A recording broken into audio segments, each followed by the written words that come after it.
Now, this would be why, through their spokesperson, the family was quite adamant that everyone know that Oscar hasn't got a reduced sentence, that he's not being let off lightly. He is actually serving his sentence still. Absolutely. And I think that's where the public are a little bit misinformed. They seem to think that Oscar has got some special treatment.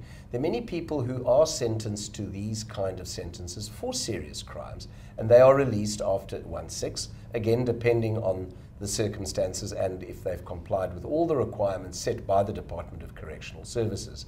And then they continue with the rest of the sentence. So, you know, he's not kind of getting special treatment.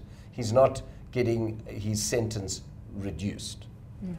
Now, at this point, many people have pointed out that Oscar is going to a 3-story mansion with a swimming pool and a gym.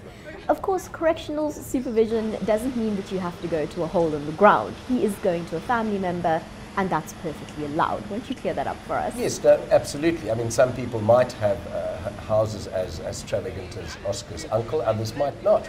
And the department then goes and checks out the address and gets confirmation from the owner of the house. He is to be monitored at that place, and he's under 24 hours house arrest, except he can leave home for attending church, and also if he has gains employment, he can leave home for employment. He's also allowed some free time, but that is all monitored by the Department of Correctional Services. He will have an official from that department who kind of looks after him, a case management officer, as it were, who keeps a check, who can arrive at any time, day or night, to make sure that he is actually at home.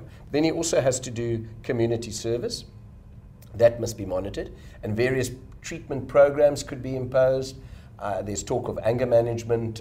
Various other programs can be set that he has to comply with these programs. And if he doesn't, well, then he gets taken back to prison to serve the rest of the sentence, possibly in prison. Interestingly, some reports suggest that he will also have to meet with the Steenkamp family if and when they decide on their terms. Is this typical?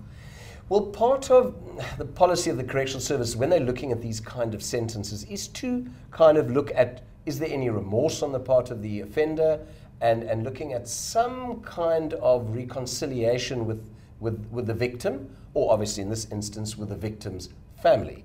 So, but you know, it's difficult. It has to be a decision made by the Steenkamp family. I mean, it's not a question that Oscar on his own can go and just approach him. But this all has to be monitored by the department. So if they decide that part of his rehabilitation under correctional supervision is to meet with the Steenkamp family and somehow try and mediate, then he will have to do that.